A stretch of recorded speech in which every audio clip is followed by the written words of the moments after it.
Amém. Glória a Deus, queridos. Que tempo maravilhoso, né? Aniversário de 19 anos da igreja. Então é uma jovem senhorita, é uma jovem senhora, mas nesse tempo tanta coisa boa aconteceu, né? Consagração de supervisores, já temos pastores ordenados, temos gente na fila, temos gente apaixonada por Jesus, temos pessoas crescendo. Eu tiro os óculos porque acontece um fenômeno com a gente. A gente fica com miopia, aí precisa de óculos. Aí quando envelhece, de longe não vê, mas de perto precisa tirar, né? Então é uma coisa, tira e coloca. Mas Deus é bom. A visão espiritual, ela não tem defeito, né? Então, a gente tem o Senhor. Mas, queridos, vocês são uma igreja abençoada, uma igreja que cumpre um chamado, um propósito de Deus aqui nesse lugar. A igreja não é uma corporação. A palavra corporativo, corporação, é algo grande, é todo mundo. Mas sabe, quando Deus olha para o corporativo, Ele vê também você, individual, como pessoa, como homem, mulher, jovem, moça, rapaz. Ele tem um chamado único e específico para você nesse lugar e junto com todos os outros. Então você não está numa multidão, sim, mas Deus te olha de maneira pessoal, individual, e Ele tem um negócio pessoal, uma sociedade limitada com você. Limitada. Como é o seu nome? Vamos dizer que a Amanda Lira. Então Deus, quando olha para Amanda, Ele diz assim, Adonai e Lira limitada. Ele vai olhar para o Marcos e ele vê Adonai Rocha limitada. Porque apesar de ser uma grande corporação, Deus tem uma sociedade única com cada um. Coloque seu nome nessa sociedade com Deus e você vai ver que essa empresa nunca quebra, dá sempre lucro e avança e avança e avança em nome de Jesus. Ah, eu lembrei outra coisa aqui, que tem pouco a ver com a história, mas eu olhando para aquela gaiolinha ali, né? Eu lembrei de uma história que disse que uma vez um passarinho daquele bem bonito, bem encantador, bem caro, que voava, ninguém conseguia caçá-lo. E aí um dia ele está voando e ele voa no meio da cidade e ele dá de frente, vem um táxi, ele dá de frente com o para-brisa do táxi. E aí ele desmaia, ele cai lá no asfalto. Aí o taxista ficou preocupado, foi olhar, não quebrou o para-brisa. E ele falou, esse bichinho é muito caro, esse bichinho tem muito valor. Ele pega o passarinho desmaiado, leva para casa, dá um pouquinho de arnica, faz um barulhinho lá, dá um remedinho e o passarinho vai melhorando. E ele falou, ele está tonto ainda, e ele colocou dentro de uma gaiola, e ele pendurou lá num local, e depois ele saiu. O passarinho acordou, olhou para um lado, olhou para o outro, ele falou, estou perdido, matei o taxista. Entende? Tem muita gente hoje que está acordando na gaiola e não sabe por que está lá. Mas a palavra de Deus diz que o Senhor é o que quebra o laço do passarinheiro. É o Senhor que diz assim, rompeu-se a gaiola, rompeu-se o nosso pé, foi solto. Deus liberta, como liberta os pés dos passarinhos, os pés daqueles que o amam. Você não matou taxista nenhum, tá certo? Então você também não pode estar preso em nenhuma gaiola espiritual, emocional, física, com gente que não vale a pena. Deus te criou para a liberdade, para cantar livre e para ser tudo aquilo que você foi desenhado para ser. Então, o passarinho estava ali, coitado, nem sabia por que estava lá, né? Então, mas você não matou nenhum taxista. E se matou, não tem problema, você vai ser perdoado, vai cumprir sua pena e vai sair da gaiola. Ninguém matou taxista. Aleluia. Mas esquece essa parte. Vamos lá. Queridos, a mensagem de hoje é chamada Defenda o seu campo.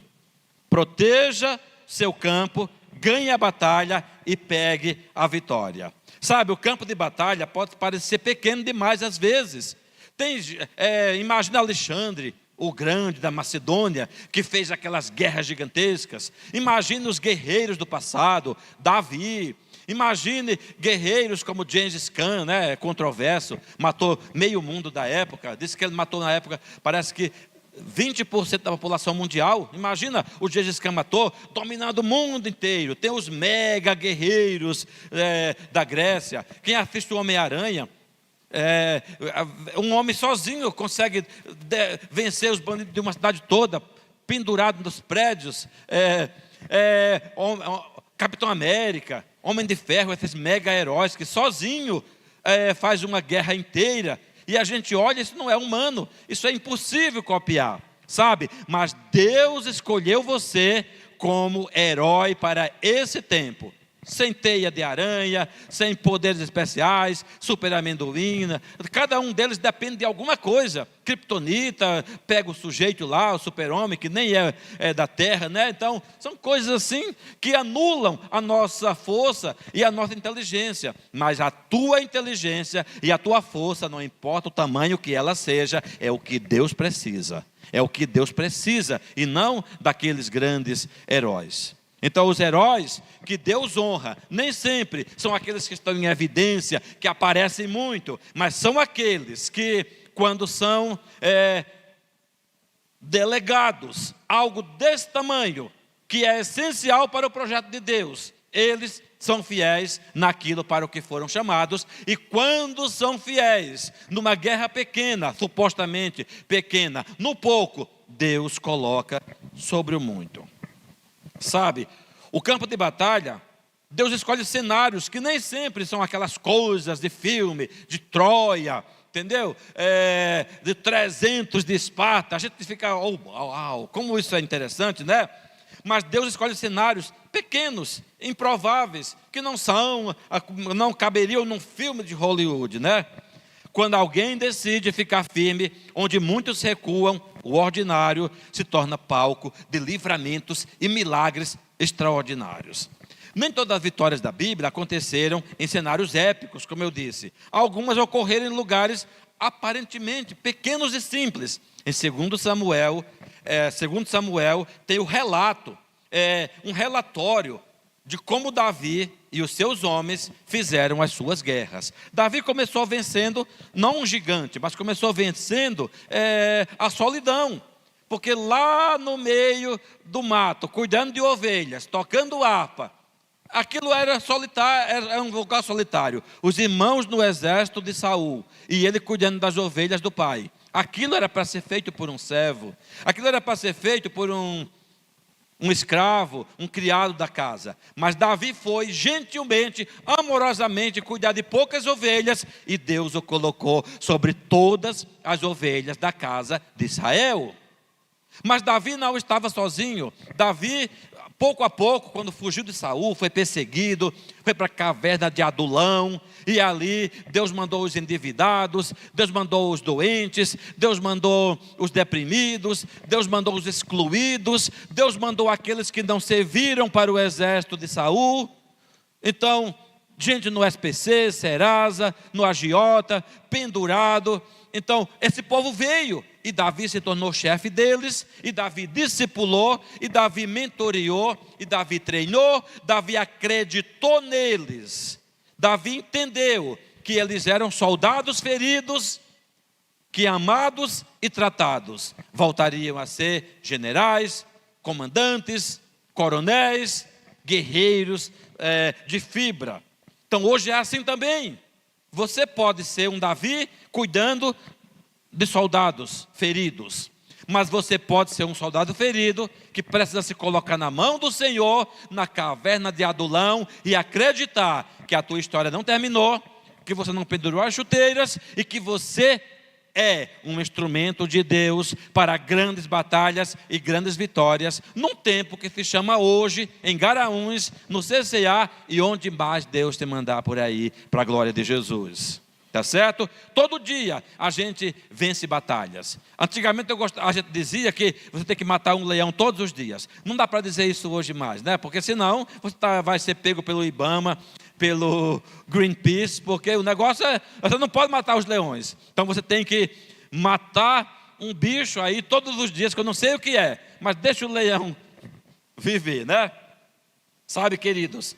Então, ali, a história que eu quero contar é de um dos guerreiros de Davi, um dos seus homens, um daqueles que chegou e que na hora do, vamos ver, né? Aqui no Nordeste fala na hora do pega para capar, fala isso? Vamos ver o que fazer, como o sujeito reage, tá? Então, segundo Samuel, isso aqui já aconteceu, eles já eram homens veteranos, mas o que está falando é uma retrospectiva contando o que aconteceu lá atrás. Por isso que eles viraram os valentes que foram poderosamente usados para conquistar batalhas contra filisteus, amalequitas, contra os gigantes e por aí vai. Sabia que os gigantes não foram somente Golias? Depois do Golias, levantaram pelo menos 4 ou 5 gigantes. Golias tinha irmão, Golias tinha parente, Golias tinha sobrinho. Vários gigantes apareceram naquele período, entendeu? E aí o que aconteceu? Tinha um que tinha 6 dedos na mão, 24 dedos, uma aberração, dedo demais. Tem gente que é cheio de dedo, né? Então, desconfie de gente que é cheio de dedo. Basta 20, basta 5 em cada mão, cada pé. Mas tinha um gigante cheio de dedos. Mas um dos homens de Davi foi lá, deu um jeito nele, matou. Entende? E aí o que aconteceu nessas guerras? Fala, Davi, fica no palácio, governando, administrando. Deixa que nós vamos, para que não aconteça que se apague a lâmpada de Israel. Que coisa linda. Davi, você já tem mais idade. Pastor Marcos, só tem mais de 50. Deixa que nós vamos naquele bairro, naquelas quebradas. Deixa que a gente vai evangelizar ali. Deixa que a gente vai carregar, e eu vi aqui, carregar as mesas, desmontar a decoração, carregar o botijão de gás. Isso é lindo, porque tem muita gente envolvida na guerra. Davi fica no palácio, para que não vai para a guerra, deixa que nós vamos, para que não se apague a lâmpada de Israel. Isso é trabalho, é cooperação, é trabalho compartilhado, é todo mundo fazendo o reino acontecer. Mas então, chegou no nosso homem de hoje, né? Tem vários dos valentes. Eu quero pegar apenas um. Falou de um que entrou numa cova, na neve, matou um leão, falei que não podia, matou um leão, entrou, perseguiu o leão, entrou na neve, matou o leão. Teve outro que lutou e derrotou 800 homens de uma vez só. Cada um fez uma coisa grande, mas não começou assim. Mas esse aqui, depois dele, falando de outro homem, vinha Samar, filho de Agé, o Ararita. Quando os filisteus se juntaram em Leí, onde havia uma plantação de lentilhas, e o povo fugia dos filisteus. O povo aqui são os israelitas e os soldados comuns, e o povo fugia dos filisteus. Olha isso, verso 12. Samar pôs-se no meio daquele terreno e o defendeu, e matou os filisteus, e o Senhor efetuou grande livramento. Sabe, querido, nas guerras antigas, dentre as muitas estratégias que acontecia de guerra, o que é que o inimigo fazia mais comumente? Ele entupia os poços, fechava as fontes de água, ou envenenava, para que a população morresse de sede. Eles entupiam os poços ou envenenavam. Mas uma outra estratégia também que o inimigo fazia era chegar, porque a cidade era murada, mas ao redor da cidade estavam os campos de trigo, de lentilha, de cevada, os parreirais, né? a uva, o alimento estava lá. Então normalmente eles faziam o quê? Se apossavam dos alimentos. Se tivesse novinha a plantação, destruía, para que não produzisse e viesse a fome. Se tivesse no tempo da colheita, eles se apossavam, tomavam o alimento, de maneira que a cidade ficasse isolada e correndo o risco de morrer de fome. Era o cerco. Agora chegaram os filisteus. Os filisteus não queriam somente a terra, Eles queriam enfraquecer Israel. E aí, o contexto aqui é que todo ano o povo trabalhava, produzia, deixava a colheita já no ponto de chegar, de colher, e perto da colheita, quem chegava? O inimigo, com as suas tropas, e se apossava dos alimentos, saqueavam, mesmo que não destruísse a cidade, mas saqueava o alimento, que era vital. Sabe, queridos, hoje o inimigo quer fazer a mesma coisa. Eita, bebe água. Mesma coisa. Você às vezes tem a sensação de que trabalha, produz. Eu não estou falando só do aspecto físico. E na hora que a colheita está chegando, está madura, o inimigo vem e se apossa. O inimigo não quer dizer o diabo, não quer dizer um demônio, somente com cara de bicho, de chifre e rabo. Ele tem muitas estratégias, muitas maneiras de roubar a paz, de roubar o dinheiro, de fazer com que você ande para trás, dê passos para um lado e para outro. Tem muitas maneiras dele criar distração. Mas o Senhor está escolhendo, procurando homens e mulheres que façam como Samar. A mensagem é: defenda o seu campo. Porque normalmente o inimigo vem para atingir e tomar o teu campo. O teu campo é a paz, é a saúde, é o casamento, as finanças, a alegria, os relacionamentos abençoados. Tudo isso faz parte do campo de um homem e de uma mulher saudável e abençoado em Deus.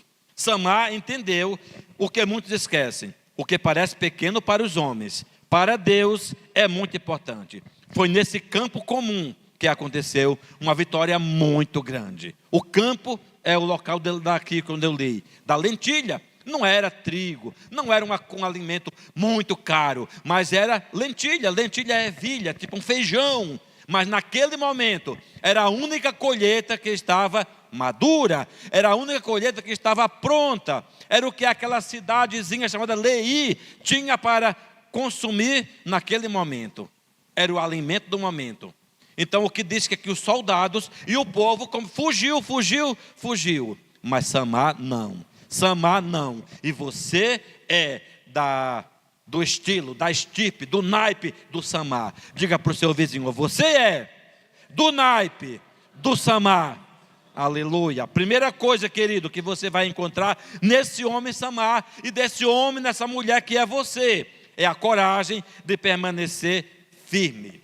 Davi estava cercado por muitos valentes, homens de guerra, como eu disse, que fizeram grandes proezas, mataram gigantes. Porém, em todos eles, Davi tinha 3 valentes bem fortes: Josebe, Bassete, Eleazar e Samar. Samar era um dos 3 principais, dos 37. Eles se distinguiram não apenas pela força, mas pela coragem extraordinária. Sabe, queridos, coragem não é ausência de medo. Coragem é enfrentar o inimigo mesmo com medo. Entendeu? Coragem não é a ausência de medo, é enfrentar mesmo com medo. Dentre eles, Samar recebe um destaque especial, como eu disse aqui, porque ele tinha um território, ele tinha um campo para defender, e ele não recuou. A pergunta é: qual é o seu campo?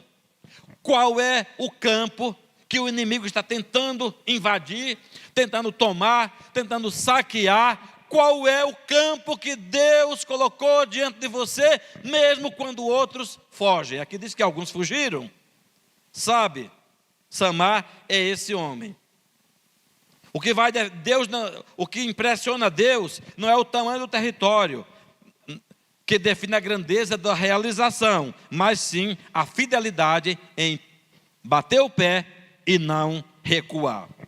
23:12. Samar se pôs no meio daquele terreno, defendeu e feriu os filisteus, e o Senhor efetuou grande livramento. Não foi um destacamento, não foi um pelotão, foi Samar sozinho. Tem horas que você vai se encontrar lutando sozinho, sozinha. A questão não é se você está sozinho ou não, isso é uma sensação apenas. Quem está com você? O Senhor deu grande livramento. E pelo que você luta? Você luta pela sua família, você luta pela sua honra, você luta pela sua dignidade, você luta pela verdade, você luta pelo que é certo, você luta pelo seu Deus. E o seu Deus peleja muito mais por você e te dá a vitória. Não foi a força dele, foi a coragem que agiu e impulsionou a mão de Deus. O texto não diz que ele tinha vantagem numérica. Não diz que ele tinha posição estratégica, diz que ele ficou, era um campo aberto. Normalmente, quando alguém vai para uma guerra sozinho, os franco-atiradores, eles ficam em cima de um telhado, atrás de uma pedra, nas guerras. Eles ficam numa trincheira, eles ficam debaixo de um tronco de árvore muito grossa. Normalmente, esses guerreiros, os snipers, né, eles sempre procuram um local de apoio. Mas esse aqui estava de peito aberto, em campo aberto, num local plano. Outra coisa, se fosse cana-de-açúcar, ou um milho bem nutrido, assim, mais alto do que ele podia andar no meio da plantação. Só que a lentilha, ela é baixinha, daria no máximo no joelho ou nem na cintura. Se desse na cintura, seria no máximo, joelho ou cintura. Isso quer dizer que ele estava um alvo aberto, um alvo claro para o inimigo. Apesar de tudo isso, ele não se intimidou e ele não se colocou. Veja só, Salmo 27:1 diz assim: o Senhor é a minha luz e a minha salvação. De quem terei medo? O Senhor é a fortaleza da minha vida e a quem temerei? Ele não era suicida, ele não era inconsequente, ele tinha fé. Tem coisa que os outros dizem: está doido, é inconsequente. Não tem fé, não calculou o risco. É meio... Não, fé é parecer louco mesmo, é parecer inconsequente. Alguém disse que se você vai no caminho e não tem chão, se você tem fé, fé é você dar o passo e Deus vai colocando o chão. Dá o passo e Deus vai colocando o chão. Muitas coisas da palavra de Deus, eles deram passos antes de ver o que tinha na frente, mas Deus já via. Sabe, queridos, ele se colocou no meio. Samar não ficou na borda, vou ficar aqui na beira do campo, porque se a coisa engrossar, eu fujo. Ele não ficou assim na frente, afoito demais, bem aqui na frente, daqui não passa, podia ser pego. Vou ficar no final do campo, porque tem um espaço lá. Diz a Bíblia que ele se colocou no meio do campo.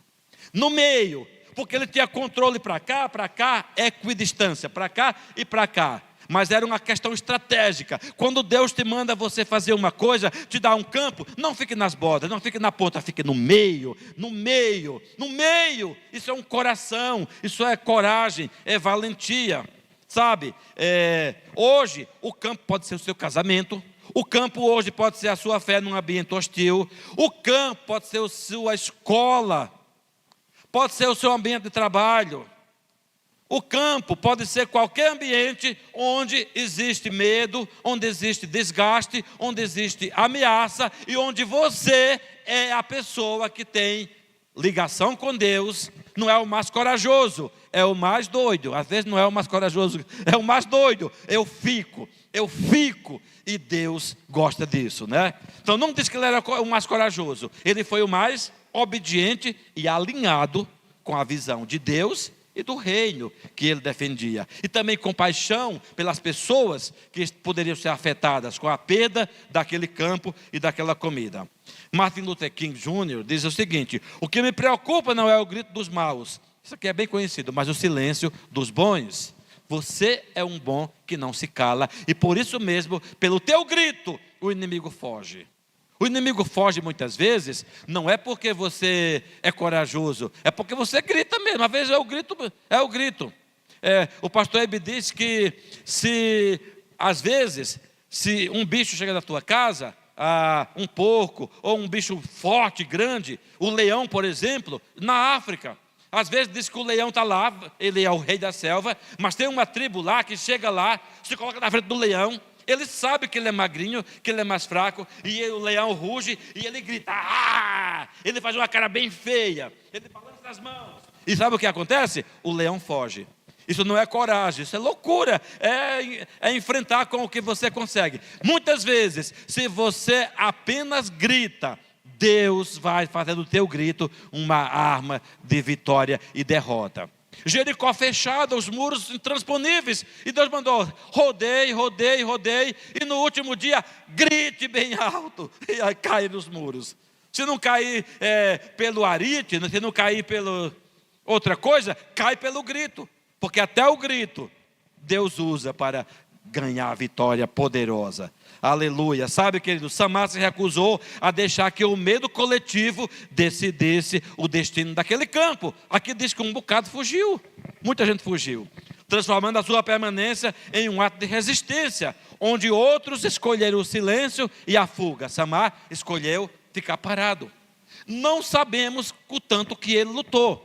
Não sabemos se o inimigo invadiu o campo, mas a ideia é que o texto diz que o Senhor deu uma grande vitória, o inimigo foi derrotado e fugiu. Talvez ele nem precisou atingir cada um individualmente. O próprio Deus fez uma coisa aí bem grande, mas a vitória foi grande. Segunda coisa, coisas pequenas sustentam grandes destinos. Não é o tamanho do campo, não é o valor do produto que tem no campo, é o valor do homem ou da mulher que se coloca no meio do campo, pelo seu Deus, pelo seu rei, pela causa em que você está inserido e envolvido. Um campo de lentilhas não é um palácio, não é uma fortaleza, mas é alimento. E sem alimento não há exército, não há cidade e não há futuro. Naquela hora, não, se eu estou brigando por uma pizza. Não, eu estou brigando aqui por um churrasco, né? Por um filé, uma picanha. Aí vale a pena lutar. Mas não, eu estou brigando aqui pela merenda escolar. Estou brigando aqui pelo um fubá. A lentilha não era um alimento mais caro. É pelo um fubá. É por um arroz. Não importa o que era o alimento. O que importava é que naquela hora ele precisava defender o alimento que estava em risco. Nossa batalha não é contra o sangue nem a carne. A nossa luta não é defender só coisas caras, é defender o irmão pequeno, é defender algo que não consegue se defender sozinho, é defender um princípio, é chegar na hora certa, na célula, é limpar o chão, é recolher o papel que está jogado lá na porta. Não, mas tem uma pessoa que limpa, não está aqui agora? Não, sou eu mesmo. É fazer essas coisas pequenas de amor e de serviço que provoca a bênção e a graça de Deus sobre nós. O inimigo sempre começa pelas áreas que parecem pequenas. Ele sabe que se tomar os detalhes, vai tomar tudo. Se Leí, gente, era uma cidadezinha de talvez 500 pessoas. Leí era um local pequeno, era um campo de lentilha. Lá atrás tinha cevada, lá atrás tinha o trigo, lá atrás tinha a cidade maior em Judá, lá atrás tinha outros ambientes. Se ele conseguisse tomar esse campo e tomar Leí, ele ia tentar dar um passo maior. Então, barre o inimigo no começo, barre o inimigo no campo de lentilha, barre o inimigo em Leí. Eu não leio a Bíblia hoje, eu não orei. Não, mas aí eu vou faltar hoje porque vai ter um jogo do meu time. Eu não vou participar. Não deixe que o inimigo ganhe terreno em coisas pequenas, porque ele vai querer pegar as coisas maiores. Faça como Samar, defenda o campo lá onde parece pequeno, porque isso é a promoção que Deus tem para você.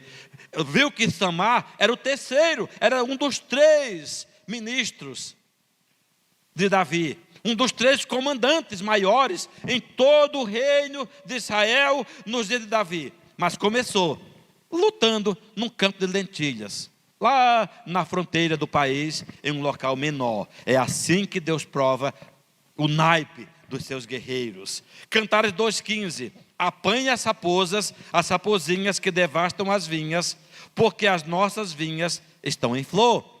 As raposinhas, sabe como elas faziam? A vinha era uma planta alta, uma trepadeira que subia, ficava a uva, né? Nos galhos aqui. Então a raposinha não tinha como pular, alcançar as uvas, mas ela conseguia, com o dentinho afiado e perigoso, cheio de bactéria, mordeu o tronco da vinha, da videira. E aí ela não era à toa, porque tinha a seiva, a energia, como um líquido, como um suco, que ia subir para a planta e ia abastecer nutrientes para a planta. Então ela sugava, ela não conseguia chegar lá no alto, mas ela sugava o tronco da videira e bebia aquele líquido que escorria daí. Então, e aí a vinha secava e morria, a videira. A planta secava e morria. Então, não é só uma raposinha.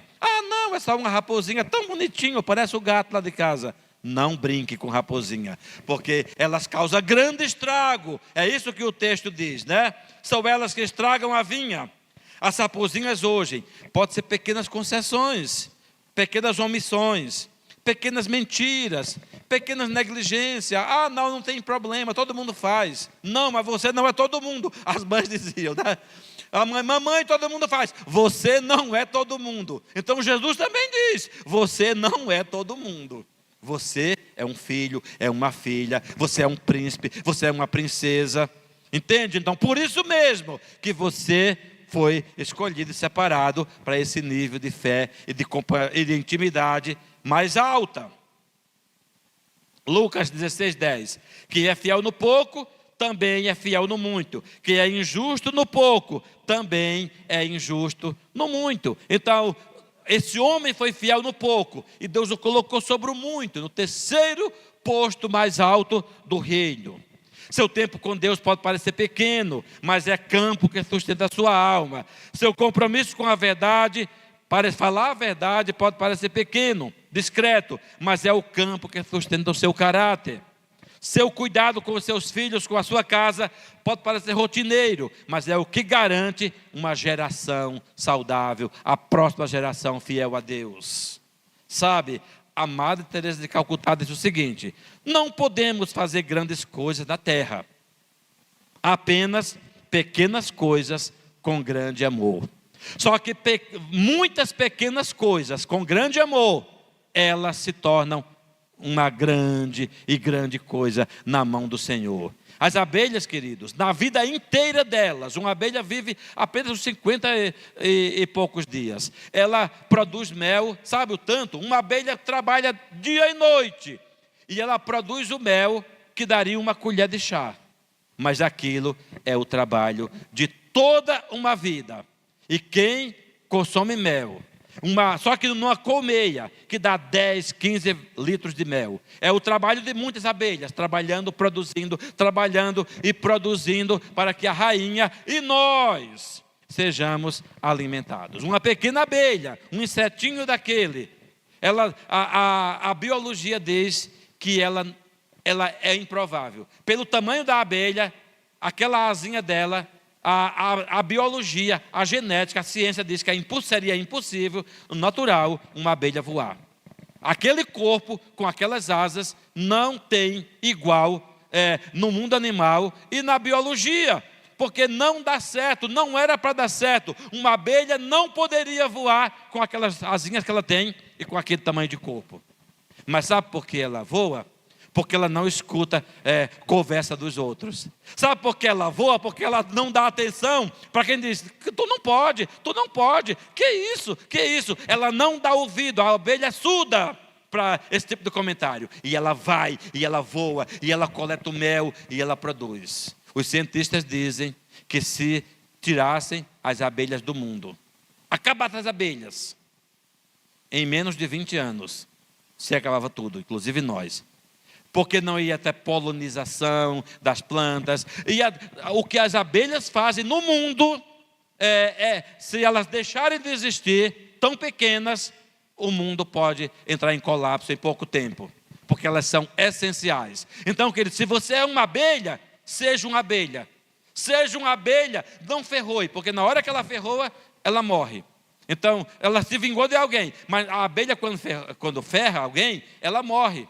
Porque aquele ferrão dela se arranca do corpo e ela perde muita coisa. Então, não precisa, o próprio Deus vai ferroar os seus inimigos, pode deixar.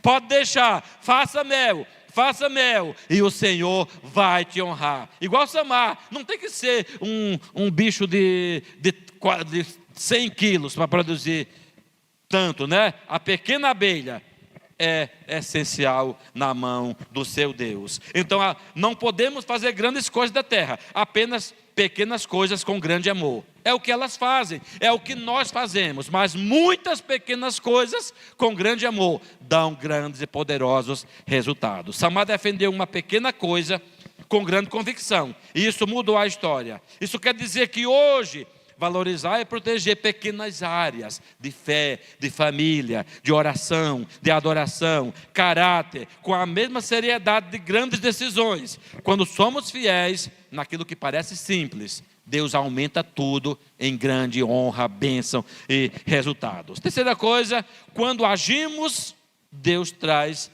a vitória. Você tem que dar o primeiro passo. Ou no caso do Samar, ele não deu passo nenhum. Ele só precisou ficar parado ali onde ele precisava ficar e Deus fez o resto. O texto é claro. O Senhor efetuou grande livramento. 23:12. Isso aqui, queridos, é teologia prática. Deus, o homem se posiciona e Deus intervém. Não foi ele que conseguiu matar todos os homens, com certeza. Mas pela posição que ele tomou, Deus fez o resto. Não é passividade, também não é autossuficiência. Segundo Crônicas 20:15, a batalha não é de vocês, mas de Deus. O Senhor falou em outro ambiente. A batalha não é tua, Tiago. A batalha não é tua, Josemilton. A batalha não é tua, Tiago também. A batalha é de Deus. Você só tem que tomar posição. Coloque seu nome nesse lugar. Tome posição. E Deus vai garantir que o teu campo não vai ser invadido, teu campo não vai ser pisoteado, teu campo não vai ser tomado, ele é seu e Deus vai ampliar. E além de ervilha, começa com ervilha, Deus vai trazer outros produtos, romã, como falamos ontem lá no almoço, romã, trigo, cevada, toda sorte de frutos abençoados para a glória de Deus. Sabe, Samar não ficou esperando um milagre cair do céu sem ação. Ele lutou, mas também não confiou na própria espada. Ele era somente um, mas um sozinho, na mão de Deus, com o coração certo e a motivação certa, já é um exército inteiro. Já é um exército inteiro. Sabe, pare de tentar vencer tudo pela força do braço, mas também não pare de usar, mas também pare de usar a soberania de Deus como desculpa. Deus, como Deus quer, é assim mesmo. Não, defenda o seu campo com fé ativa, ore, lute e persevere, e a vitória não nasce da força, mas da fidelidade. A.W. Tozer, eu gosto dessa frase dele, escute isso, veja isso, está lá, né? O A.W. Tozer falou assim: Deus está procurando pessoas por meio de quem Ele possa fazer o impossível. Pena que nós nos contentamos apenas com o que nós podemos fazer. Parece que se eu consigo fazer o possível, eu já acho que está bom. Mas Deus está procurando gente através de quem Ele possa fazer o impossível. E Deus é especialista em impossível. E por que não com você esse impossível? Muito bem. Samar fez o que estava ao seu alcance. Deus fez o que estava mais além. Fique de pé. Há áreas da sua vida que parecem comuns, muito simples, mas que estão debaixo de ataque exatamente agora. E mesmo que as suas áreas estejam debaixo de ataque, o seu campo, o inimigo espera uma distração, uma desistência, o que você não vai fazer para a glória de Jesus. O campo de Samar não tinha muralhas, mas tinha valor. Não tinha exército, mas tinha propósito, é o seu. Ele decidiu que aquele pedaço de terra não seria entregue ao inimigo. Qual é o pedaço de terra que Deus colocou na sua mão? Qual é o pedaço de terra que Deus está te chamando para defender? Há um pedaço de terra. Faça como esse homem Samar. Não fuja.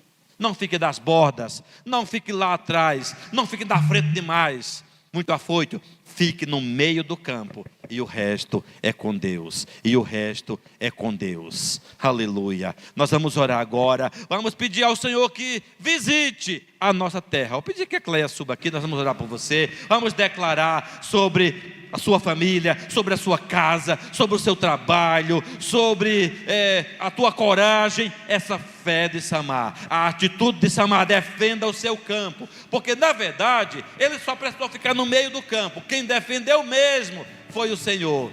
Se o Senhor não edificar a casa, em vão trabalham os que edificam. Se o Senhor não guardar a cidade, Leia era uma cidadezinha, em vão vigia a sentinela. Mas a sentinela e o edificador que confia em Deus e para no meio do campo, esse vai ter uma vitória completa. E esse é você, essa é você, essa família é a sua, em nome de Jesus.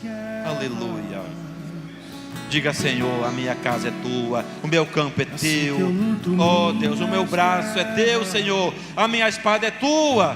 Oh Jesus, o meu campo é teu, Senhor. Parece que estou cercado, Aleluia. mas sou guardado por ti. Parece que estou cercado, mas sou guardado por ti. Parece que estou cercado, mas sou guardado por ti. Parece que estou cercado, mas sou guardado por ti. É assim que eu luto minhas guerras. Se você estiver aqui com a sua esposa ou com seu esposo, se una a ele. Assim que Se eu seus luto filhos estiverem minhas aqui, guerras. chame ele para perto. Né? Se seus filhos estiverem aqui também, Assim que eu luto se unam agora minhas guerras. e vamos orar. Defenda. Olha, o seu maior campo é a sua família. Comece a orar. Comece a orar agora junto como família. Esse é o seu campo. Esse é o seu campo. Você que tem que tomar posse dessa palavra que Josué falou. Eu e a minha casa serviremos ao Senhor.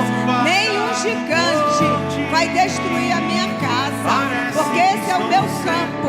Esse é o meu campo e eu vou lutar por ele. Porque a palavra do Senhor, ela é viva e eficaz. Aplique ela sobre a vida da sua família, da sua casa. Tá? Eu vou falar para você, você está cercado pelos anjos do Senhor. Assim que eu luto minhas Eles estão aqui a nosso guerras. serviço. Tá? Então agora é o momento de luta. Se Assim tem que eu alguém da luto sua família que não está minhas servindo a Deus, é o momento agora de você defender esse campo Assim no que eu mundo luto espiritual. minhas Você abra a sua boca e É lute assim. agora. Lute agora pela sua família, pelo seu campo, pelos seus Parece filhos, que pelo estou seu marido, pela cercado, sua mas sou esposa. guardado Lute agora, por defenda ti. o campo que Deus tem dado para Parece você. que estou cercado, mas sou guardado por ti. Parece que estou cercado, mas sou guardado por ti. Parece que estou cercado, mas sou guardado por ti. É assim que eu luto minhas Defenda aquilo que guerras. Deus É assim tem que eu colocado luto na mão de minhas vocês. guerras. Quando você se É assim que eu determina a luto lutar, minhas Deus guerras. envia os anjos. É assim. Quando você determina a lutar, que você abre a boca e começa a lutar com as suas ações, Deus vai à frente, abrindo os caminhos, destruindo tudo que quer impedir você de vencer e ter um futuro diferenciado. É momento de você lutar. Aleluia, querido, onde você está? Eu nem vou chamar você na frente, mas aí mesmo onde você está, pise bem forte no chão e diga: Senhor, esse é o meu campo. E diga para o Senhor qual é o seu campo. Pise bem forte, diga: Senhor, eu piso nesse campo, eu fico nesse campo. Senhor, nenhum filisteu, nenhum inimigo vai roubar a minha comida, vai roubar a minha plantação, vai tomar a minha terra, vai invadir o meu território, porque não sou eu que não deixo, é o Senhor quem não deixa. E porque eu estou aqui, Senhor, nessa posição, eu fico na posição que o Senhor me colocou. O Senhor ouve, o Senhor ouve, o Senhor vem sobre a tua casa, o Senhor vem sobre a tua vida, teu casamento, tua família, teus filhos, teu trabalho, tua saúde. E o Senhor diz sim. Os inimigos inimigos vão ter que correr. Sim, o inimigo vai ter que bater em retirada. Sim, porque você é um escolhido, uma escolhida, não apenas para ficar na fronteira, não apenas para ficar lá distante. O Senhor te tira de Leí e te leva para Jerusalém. O Senhor te tira da fronteira e te leva para o palácio. O Senhor te tira da lentilha e te leva para uma plantação completa, para uma fazenda de bênção, de chamado, de sucesso, de milagres. Porque se você é fiel no campo de lentilha, o Senhor te leva. O Senhor te leva para um campo maior, para um campo amplo, para um campo expandido, em nome de Jesus. O Senhor tem expansão, o Senhor quer dobrar, quer multiplicar os produtos da tua colheita, porque se você defende as lentilhas, o Senhor te coloca em celeiros transbordantes. Essa é a palavra, celeiro transbordante em tua vida, em nome de Jesus. Aleluia. Sabe, gente, os tímidos não vão herdar, os tímidos não herdarão, mas são aqueles que são proativos, que avançam. Isso não tem nada a ver com temperamento. Isso tem a ver com obediência.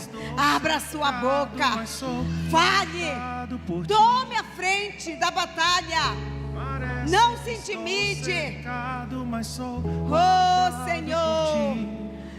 Pai, em nome de Jesus, eu quero orar agora contra toda a obra do inimigo, contra todo o marasmo espiritual que quer achegar-se na vida de alguém aqui, Senhor. Em nome de Jesus, nós destruímos esse espírito de preguiça espiritual, de mornidão, em nome de Jesus. Mas que venha, Senhor, que venha a força do leão da tribo de Judá, em nome de Jesus. Que venha essa força, essa coragem, essa determinação, em nome de Jesus, ó Pai.